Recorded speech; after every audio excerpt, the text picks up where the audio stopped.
Hello everyone, my name is Jen and welcome to the Book Refuge.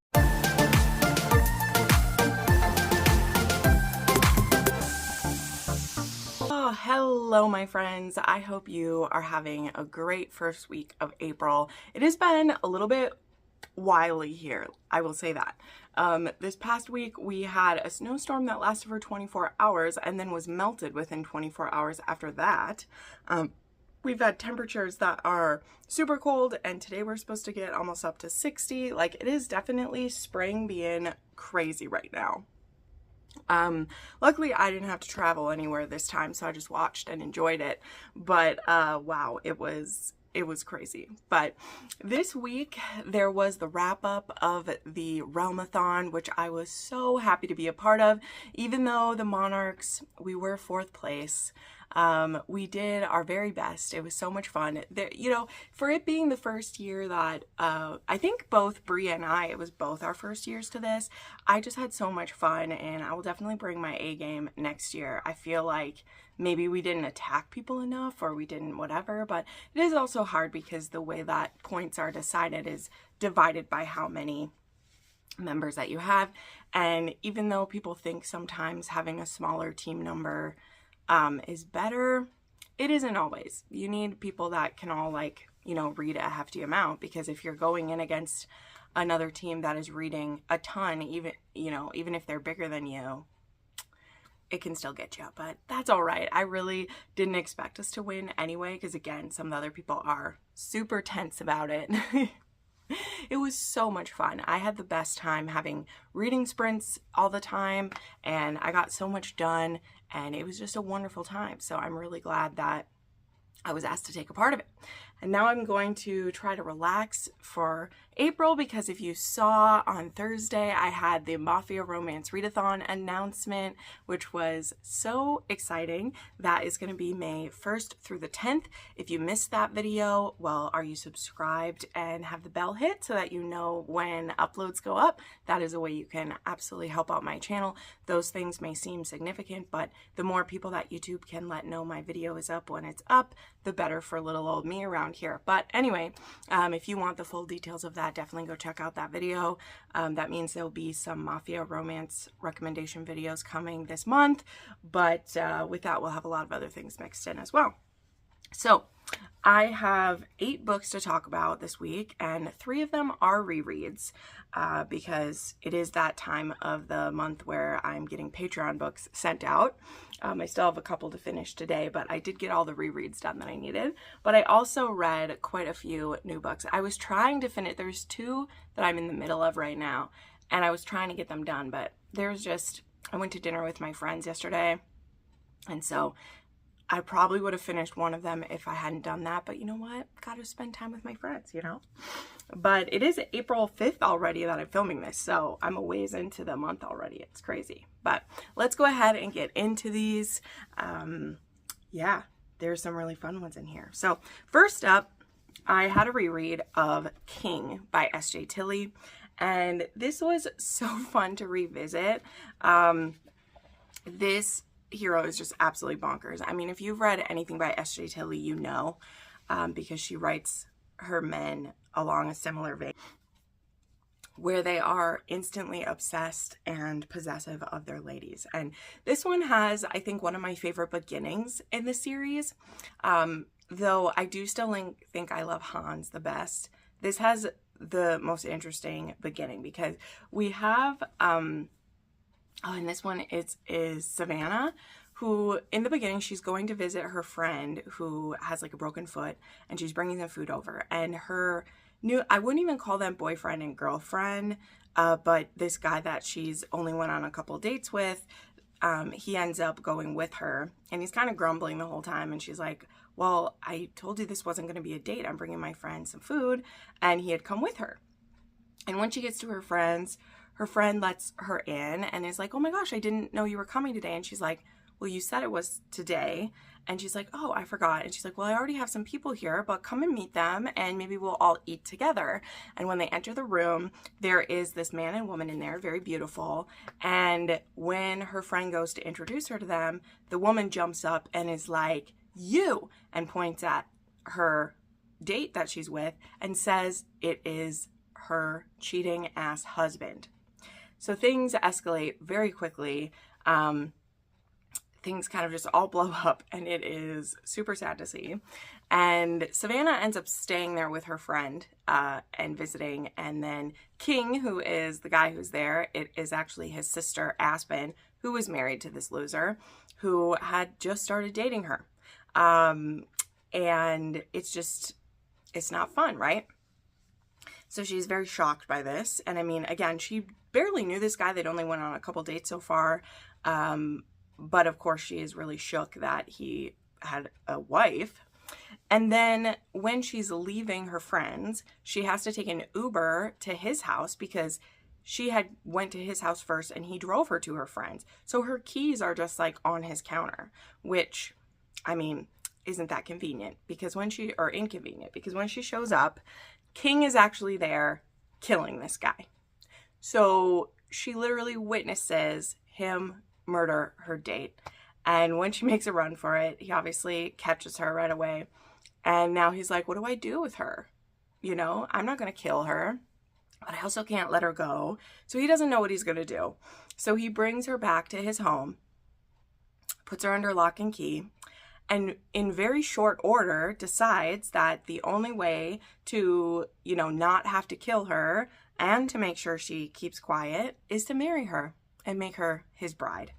And so they have this wild, wedding scene too, because Nero, who that's the first book in the series, he actually is the one who does the wedding, and it's just crazy. So that is how things get started out for King and Savannah, and he goes about convincing her that even though I've kidnapped you, and I am forcing you to be here, I'm going to be a good husband to you. I'm going to take care of you. You'll want for nothing.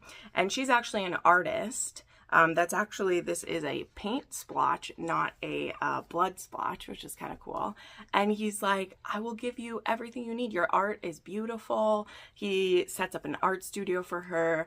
And anyway, that's just the start of it. That is his temptation to her, see, it won't be so bad. Even though I've usurped your entire life and made you my bride, it won't be bad, I promise. So that is how King is. So this one for me, there are always some weaknesses to S.J. Tilly for me. And the number one thing that is constantly annoying, it is a little less annoying when you read it, I'll explain, because you're not having to change perspective. Because I've shared this, I love her audiobooks. I do. The narrator she gets are great. But she will do these chapters that are literally just a paragraph or so. They'll be like this, just to change perspective, and then it'll go right back. And when you listen to those, it's kind of annoying because it'll be chapter 106, and they'll say 2 lines, and then it's chapter 107. Okay, and they're switching the voice all the time. And I feel like a lot of authors, you could just do the change within the chapter, there's plenty of books that change perspective within a chapter, and it's weird. So that's a bit annoying. Also, the plot, what plot? There isn't one in this one, which is okay. Again, but in, let's say, even Dom and Hans, there is more plot to me in those ones, and I enjoy those. So Nero and King, to me, the start of this series, while there is really fun things about them, these sit at a 3.5, a 4 for me. But again, I did keep this at a 4 because reading it physically and annotating it, like I said, I didn't find it as grating to have the chapter change the way it did. Now, I don't think I'll be stopping listening to her audiobooks anytime soon because I usually get ALCs of these from Must Love Audio, but I will keep in mind in the future that I do enjoy it with my eyes better than my ears, which is very rare, just for that. So anyway, this is a 4-star. It's a 3.5 on the spice scale. We do a little bit of breath play. There is some breeding kink, a bit of dubious consent, and there's some toys used as well. And we love to see that. Okay, next up, I had an ALC of Wicked Love by Willow Astor, and this is book 4 in the Single Dad's Playbook. And oh, this one was good. I love this entire series. There's something so comforting about it and so lovely, and this one is no exception. In fact, this one, I cried multiple times during it. I know I cry all the time, so it's not like it's a complete surprise, but like, whoa, did I cry while reading this one. Like, it was so beautiful. And so this one is actually about Bowie and Poppy. Now, Bowie has a daughter who I think she's 9. And she has Down syndrome. And again, I listened to an ALC of this one, and this was a dual narration with duet narration by Lily D. Moore, and I'll explain. So this was Samantha Brentmore and J.F. Harding. Great pairing there. I love both of them. And then for playing that little girl, there was this narrator named Lily D. Moore. So it was dual narration, as in when it's a chapter from Poppy's perspective, it's just her reading both the male and female voices, Samantha Brentmore. But whenever either character interacts with the child, Lily D. Moore is doing it. And I believe that is so, we didn't have anyone acting as someone with a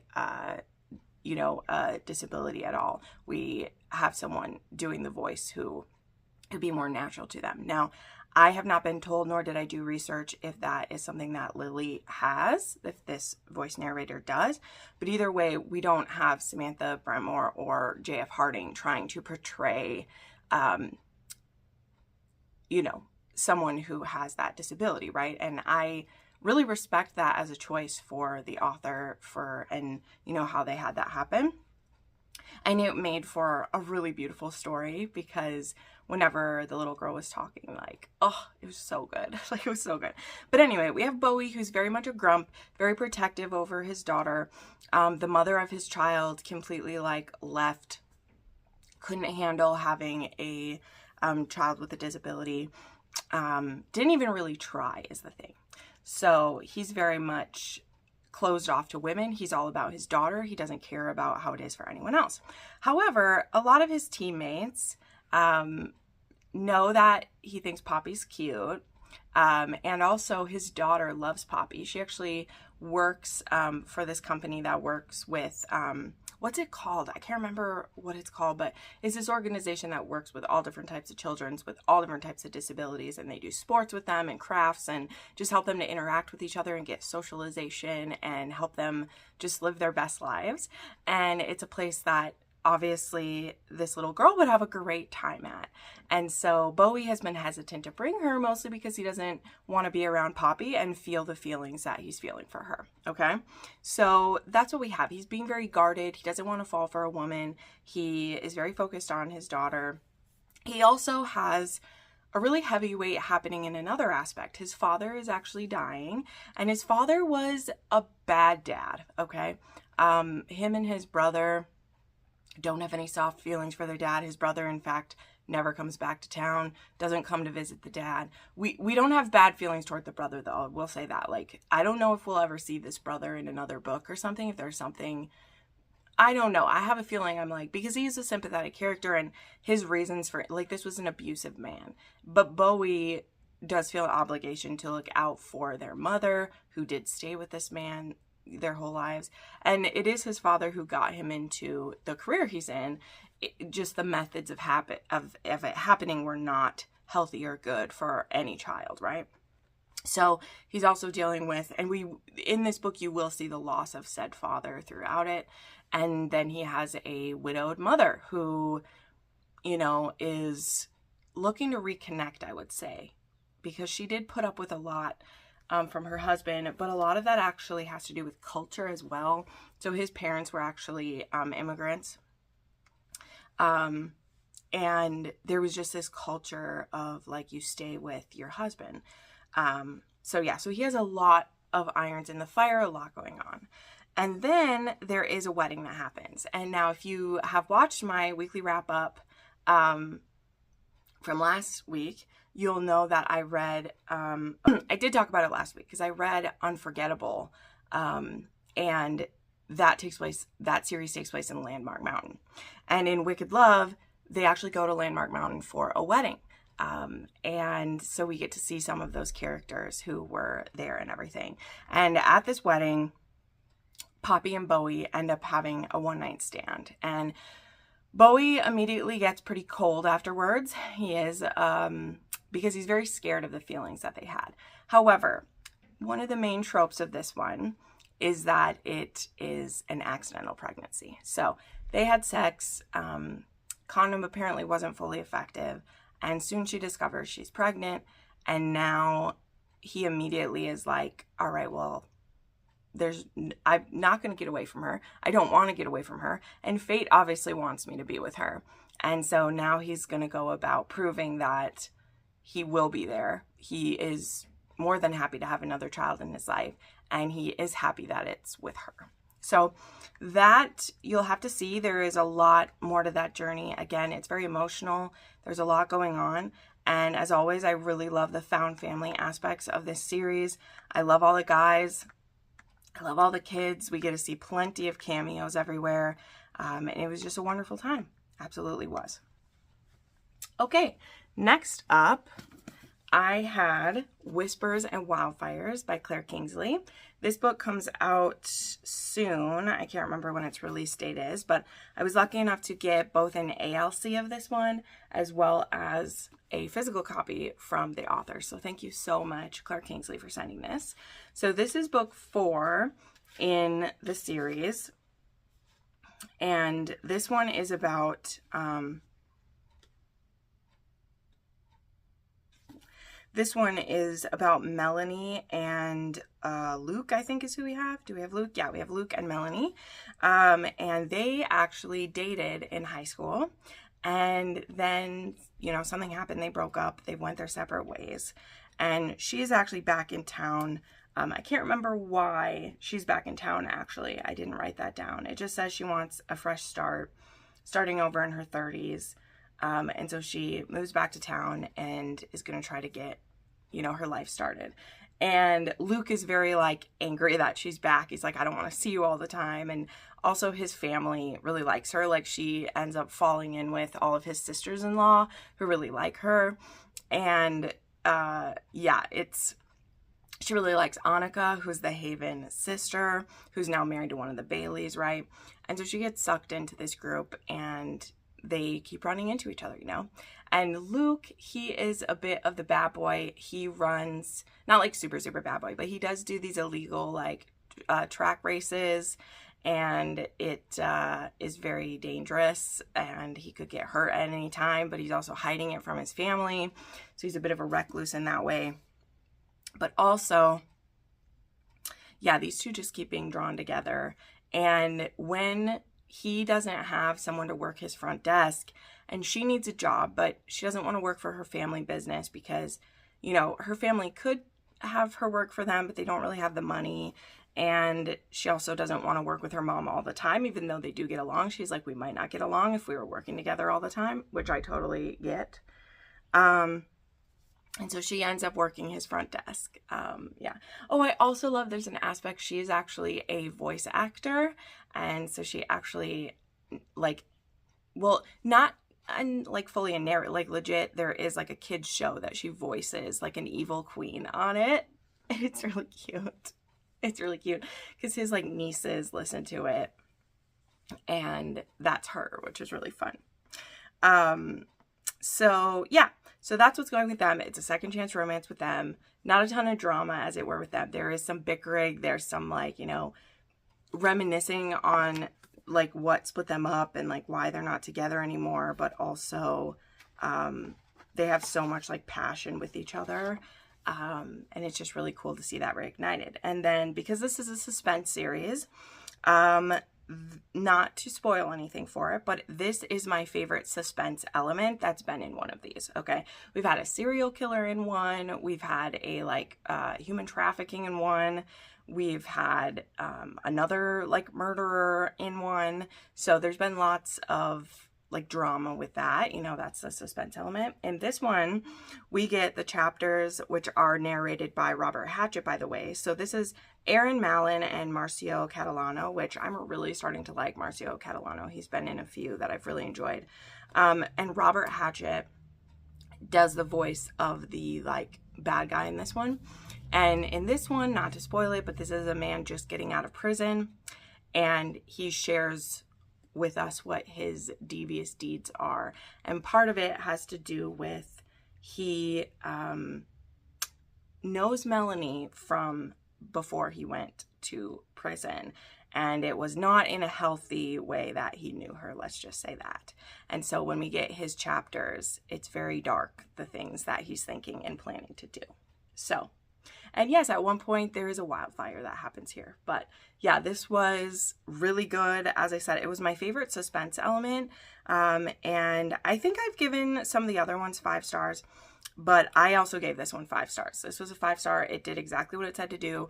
If you don't know by now, if I haven't mentioned, these are pretty low spice. Claire Kingsley doesn't truly write any graphic sex scenes anymore. So in that regard, she is a really great author. If you don't need to read that or don't care to, it's not that there isn't passion between the two of them, and they're not fully closed door things.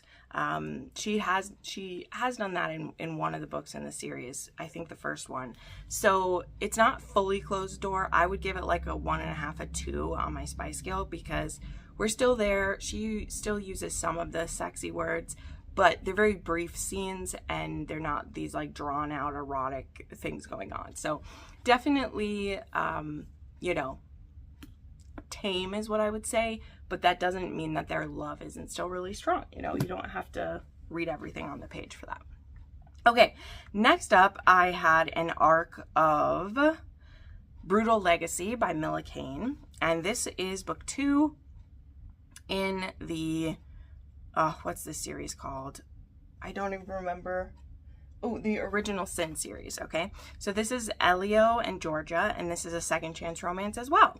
And they actually knew each other when they were young. It was 14 years ago. Elio was working for her father. Now, his family was a part of the mafia world, but his father was a bit of a deadbeat, lower level made man, nothing impressive. And when he died, there wasn't really anything left for him and his sister. Which, remember, if I've mentioned it in previous videos, but I'll say it here. His sister is Giada from King of the Cage, which that is a Russian meets Italian romance. And Elio, we met him in that one. Well, we also see him, of course, in Unholy Vows, the first one in this. But something we know went wrong between the two of them. He ended up being in the military for a few years. He's now ex-military, and he's back working for the mafia. And he is Renato's, again, the hero from Unholy Vows, right-hand man.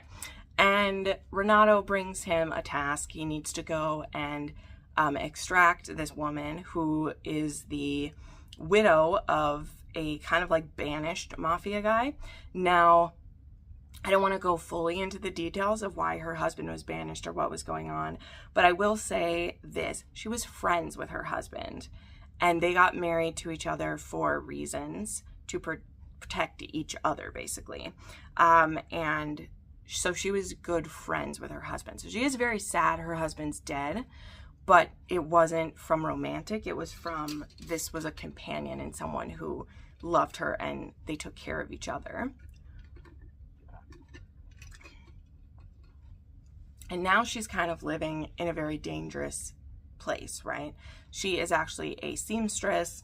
She works for a company and does that.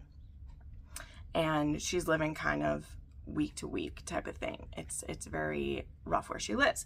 And Elio gets sent to extract her because of who her father is. There are people who want information from him, and they're going to use her. Now, again, she's been away from the mafia life for a very long time. We quickly do start to see a lot of that has to do with her heartbreak over Elio, but, you know, he doesn't know that. He just thinks she moved on from him.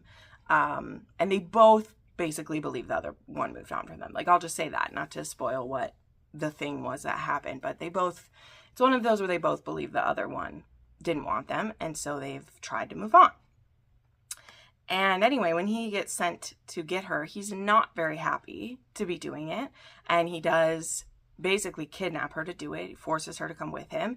And she's being brought back, as we said, to Renato. And Renato has set up an arranged marriage for her with one of his, men, a lower level man, because they need her not only to be with them so she's protected, but also so that she can't use this information against them, right? Like, she would be used for this information either forcibly or because she wanted to turn against them. Like, they don't know.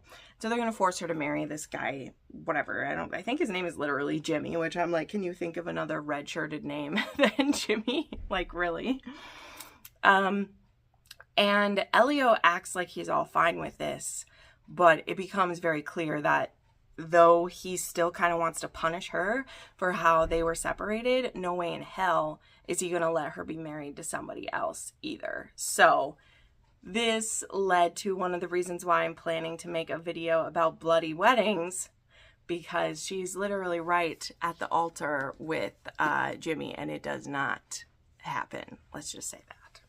So this book, I enjoyed a lot of it, but I did settle on a 4-star for one main reason, and it is a reason that happens with second chance romances a lot for me. And I meant to mention this when I talk about Whispered and Wildfire, but I'll explain it about Brutal Legacy, and then I'll tap back into that a little bit. I don't enjoy flashbacks, and those of you who follow me a long time, you'll know that. I think that flashbacks as a tool should be used very sparingly and should only tell us information that we absolutely, positively cannot get in the present time. I just don't like them. That is a personal pet peeve. I will never change my mind. It doesn't mean it's never worked, but in general, when I see that an author is going to go past, present, past, present, past, present for the entire book, I am not into it, okay? I will end up skipping all the past chapters, and therefore I feel pretty disengaged. Now, again, I don't need anyone to comment on it. Well, you shouldn't do that. You're missing. It doesn't matter. I don't like it, right? Like, there are plenty of things that are pet peeves for us that just start to disinterest us from the story. And in my personal opinion, there was too many flashbacks in this one. In the present times, I'm able to get the context quite a bit without them showing me the scenes, right? And I believe personally that they should have stayed in the present time, or you have the prologue, you get through most of that in the prologue of what you need to say in the past time, then we stay in the present, and then when we get to a certain point, we maybe have 1 or 2 flashbacks, maybe a flashback from each of their point of view so we can see what the facts really are of a situation, not just what they think it is. But when we're switching constantly, I don't like it, especially in a second chance romance, which is where this is often used the most. People use flashbacks in that all the time. And I'm really not picky to which author, right? Like, my least favorite book in the Willow Aster series was the one where we flash back constantly, and that one so did not need the level of flashbacks that it had.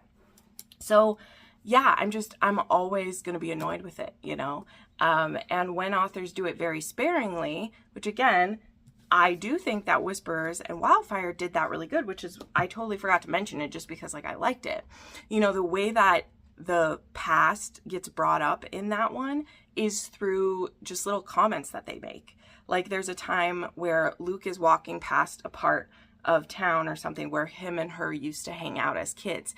And so he's like, I remember I'd be in my football uniform and we'd meet here for whatever, or I just got out of practice and we were here. And so you're building this thing of the things they used to do together without us having to have a past chapter where he walks us through the whole thing, right? You just get the context clues, because not only does it then have my mind filling things in myself, and I can feel his longing of like what he missed and like why it was so good.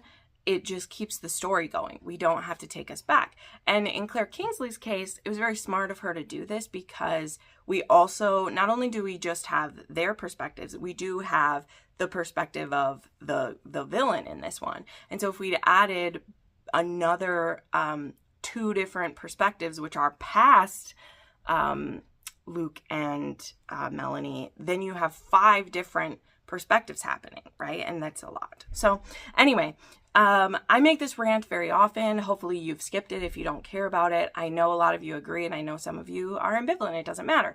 But to get to the point, there weren't like too many flashbacks in this one, but there were a good amount. And as with some stories, once you get to the part where they finally have like busted through that in the present, usually stop with the flashbacks.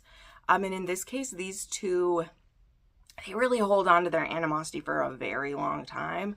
And so there was lots of flashbacks with this. And so this book, which was almost 500 pages, could have been 50 pages less if we had just kept key flashback moments, because obviously they were in love. Show me a flashback showing their first meeting, fine. Show me a flashback of what went wrong, right? All the rest of the stuff, put it into the current times. Like when he said something cruel to her, have her think like, he never would have said something like that to me. The man I loved wrote me poetry, didn't treat me like this. Like put those things in there.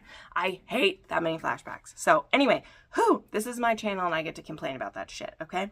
Now, there were still a lot of things to like. That's why I get annoyed with stuff like that, right? Because I was really liking how they were pushing each other so much in the current time.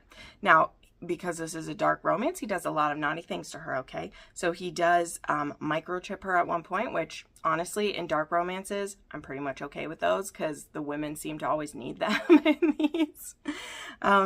There is also, yeah, like lots of, where are my sexy things in here? Did I not write them? There's some dubcon, there's some spanking, there's some breath play, all those good things in here.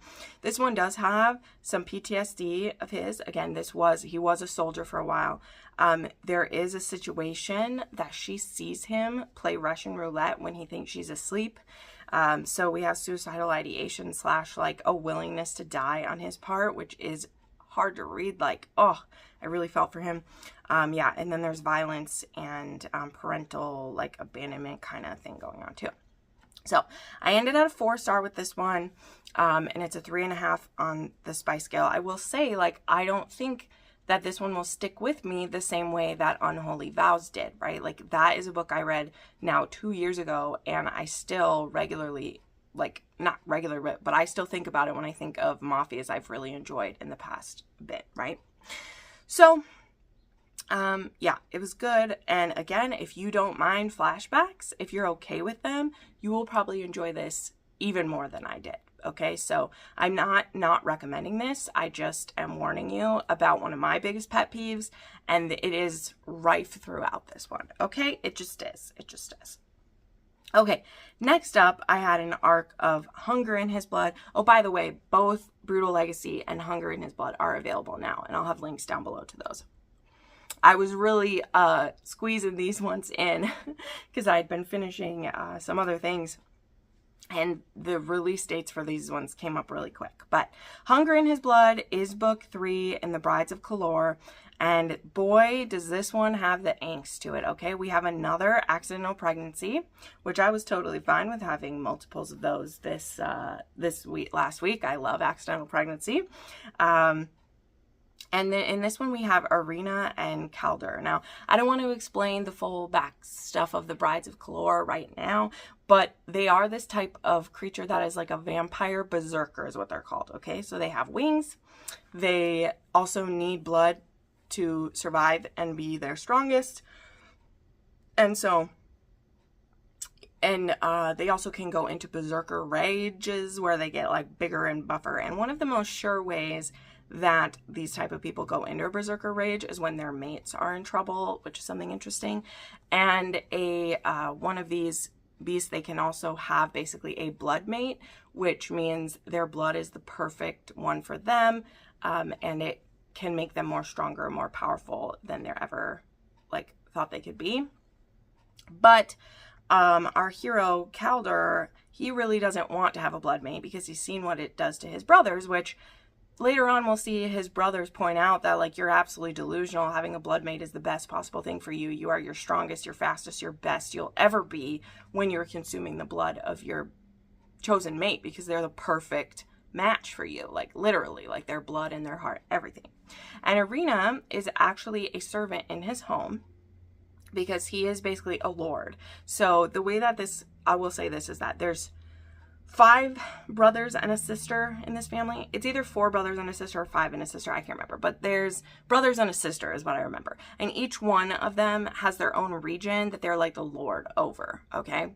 And so in this one, yes, he has his land, and he currently is going through a bit of a manho phase. We'll just say that. He's doing a lot of fucking and a lot of just like, he's feeling extremely aroused. Now, there's a reason for this, why he's being a playboy, and I'll explain. But Irina has worked in his home for 2 years. She's what's called a keeper, which basically means housekeeper or like servant. And she's treated very well there. She's very good, but she's a very idealistic and like sweet woman. She likes to write basically like fantasy stories is what she likes to do. And she has basically an adoptive brother. So they were these two, we would say they were probably raised in foster care, and they looked out for each other.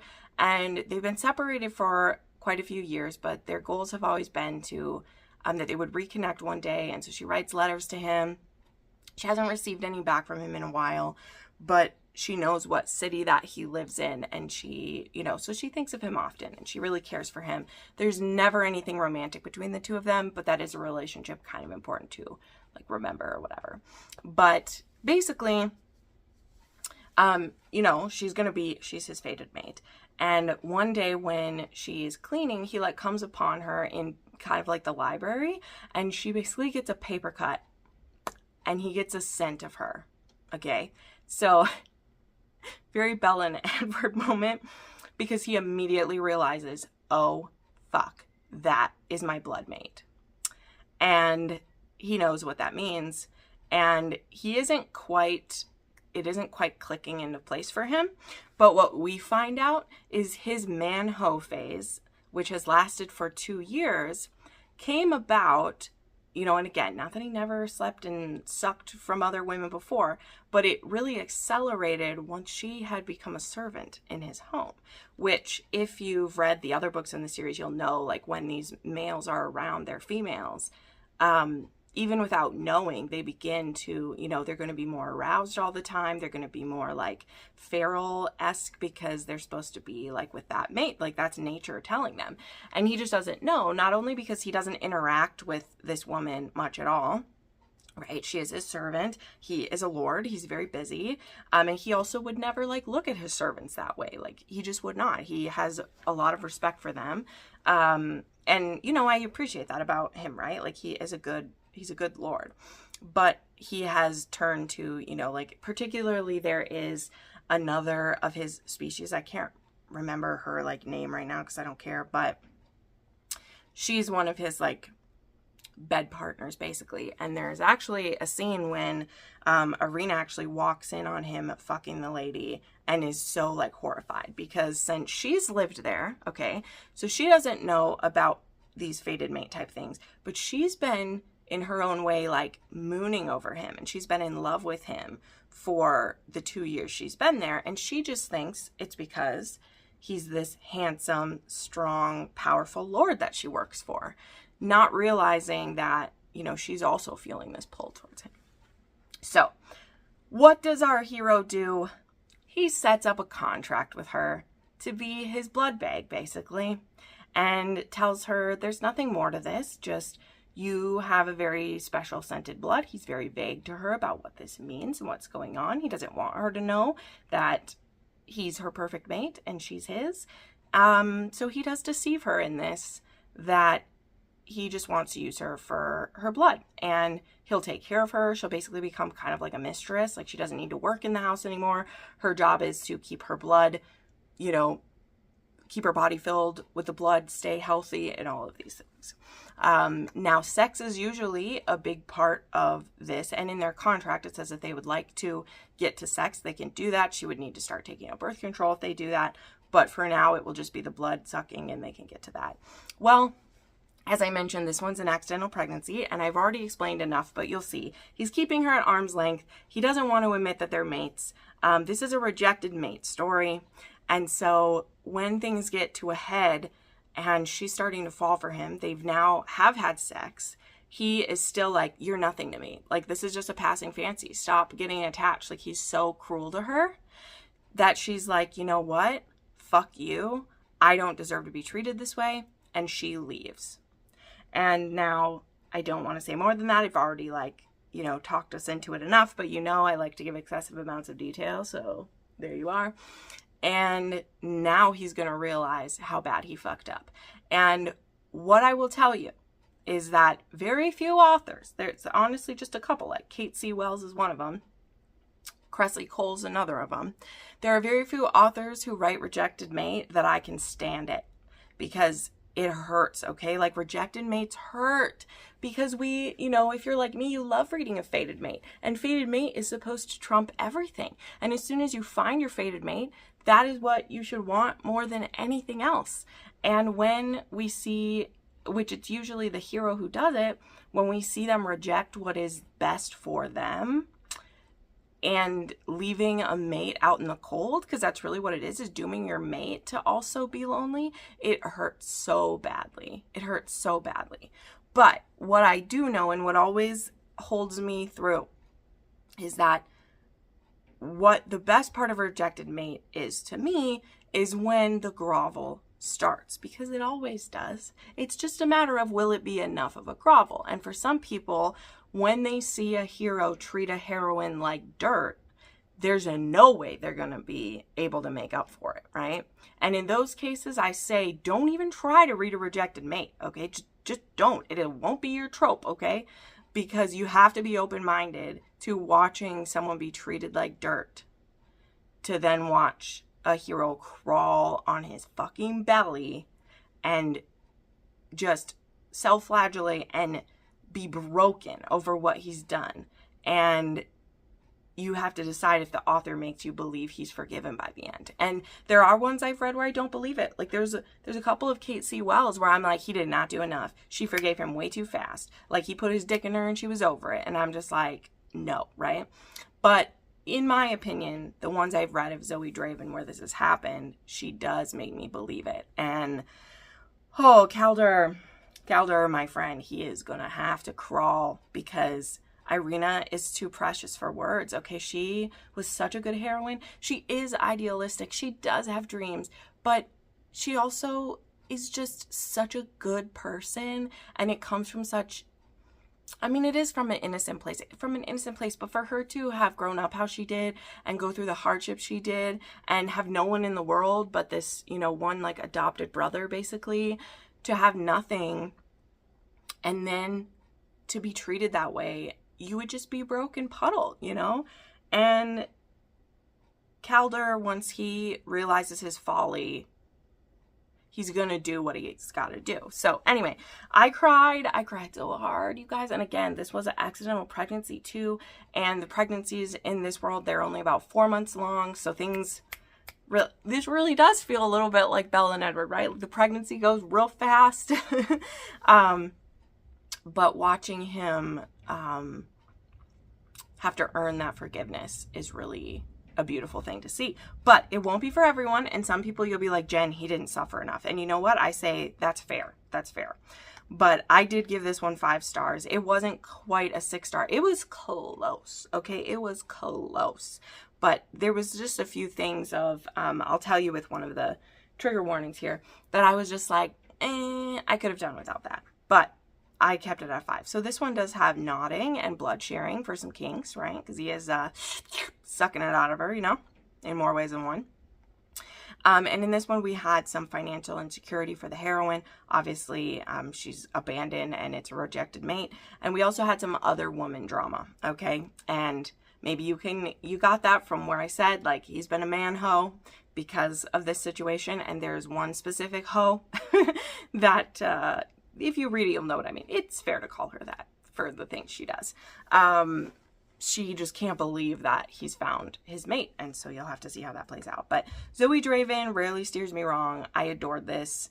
And she's fantastic in every way. She just truly is. So, yep, 5 stars for me. And a 3 on the spice scale. But also just be ready for your guts to be torn out. Okay? All right, next up, there was Naughty or Ice by Sylvia Pierce. This is actually a pretty old book, but it's being turned into an audiobook for the first time, so I had an ALC. It was dual narrated by Samantha Brentmore and Teddy Hamilton. I got it from Must Love Audio. And This is a contemporary hockey romance. Our heroine is also an ex-Olympic figure skater, and she has the job of helping our hero relearn how to skate. He had an injury, and it's really holding him back from playing. He's riding the bench, basically, and if he can't get healed enough to be in, he's going to have to retire, and he has a lot of people resting on him. He has a mother who's in an assisted living place. He has brothers who are in college who he wants to pay for their schooling. So though he is a hockey player and making good money, he knows that he needs to keep working to provide for them, like until his brothers are able to get a job and be able to help. Like, he wants them to stay in school and not have to drop out and everything. So his coach ends up hiring him, this ex-figure skater, to help him with that. And of course, there's going to be some tension in the beginning. And for some reason, our hero believes that the coach hired him a prostitute to help relax him and help him. It makes no sense. Like, it does make the hero look pretty stupid to start, because you're like, who told you you need a like, it just literally makes no sense to me. Oh, I forgot to write the couple's names down in here. Oh no, I missed a couple prompts in my fill out thing, so I don't remember their names off the top of my head. But anyway, this is a pretty quick one. She's also a single mom, and her daughter's so sweet, and it is a pretty quick story. It's like 250 so pages here, so their love story does go pretty quick, but it was sweet. It was fine. I gave it like a 3.5, a 4-star for this one, 2.5, 3 on the spice scale. Nothing overly fantastic, but it was okay. It was a quick read while I was working on a puzzle, right? Okay, now I have 2 rereads to round this out. So I reread McGrieve by Kresley Cole. I annotated this for one of my patrons. This one is about Willem McGrieve and Chloe Todd, who is the daughter of one of the biggest villains in the series. He's actually the one in charge of kind of like Death Island, basically. And so a lot of the lore, when they discover that he has a daughter, they want to kidnap her and use her to get back at Webb. Some of them want to purchase her to basically rape her and torture her to get back at Todd. Others just want to use her as bait to get him to come out. And now McGrieve, who was greatly tortured on this horrible place, he wants revenge as well. Now, he's not planning to torture her. Sorry. Oh, really? I moved for a second and that happens? Hold on. We'll just finish this up here. So the mail just came while I was filming that, and I got something really cool, which I will show you as soon as I'm done with this review here. So anyway, so they find out where this auction is going to be for Chloe, and they go, McGrieve and his brother Monroe go to try to acquire her, but it's not going to be possible. So she gets bought by someone else, and they're like, well, we're just going to go and steal her, which they do. They steal Chloe, and McGrieve discovers that she's his mate. Now, that is going to be very difficult for him, her being the daughter of the man he wants to kill, but that may be something they can get past. What may be more difficult for him to get past is that Chloe has not known about the lore. She believed it was all myths and things, but her father, who appears in the beginning quickly and then disappears, tells her that she's turning into something magical, basically, and all the things she read about are true. He doesn't tell her which thing she's turning into, which is very inconvenient, but she knows she's turning into something, basically. And so she's trying to figure this out. And again, McGrieve, they kidnap her, they take her. He explains, like, you're my mate. Your father is actually kind of evil, but I'm here to, say, let's give a go of this. Let's be mates. Now, McGrieve has some horrible traumas in his past, not just the things that her father had done to him on that island, Torture Island there, but he has a past with a type of creature that tortured him as a child and is actually responsible for his parents' death. His parents' and unborn child's death, like unborn little brother or sister died as well. And so when it becomes clear that Chloe, the creature she's turning into, is of course said creature that tortured him and is responsible for his parents, that may be a much bigger thing to overcome than who her father is. So very good. It was very interesting to revisit that one. And then the final one that I just revisited is By the Letter, my first 6-star read of the year. This, of course, when I find a 6-star read, those start getting picked by my patrons to be reread, and I was only too happy to do it because I loved this just as much this time around. Though I will say, this time around, like Shira, it was even harder to read, like how just like shy and how self-deprecating this woman is. Like, I love her, I protect her so much, but it is like really hard to read. But this is a one-night stand with an accidental pregnancy, and it becomes like an office romance slash kind of like their enemies. But in the beginning of this, Shira has a one-night stand with this guy named Wim, who she met on an app. They meet as a sex club. They have a night where they wear masks, and they have a night of free use where he just does whatever he wants to her. And she loves that because she's not a very assertive woman. She's very shy. And she wants a man to just do what he wants to her and her not to have to make any decisions. That is what she desires. And Wim is only too happy to do that.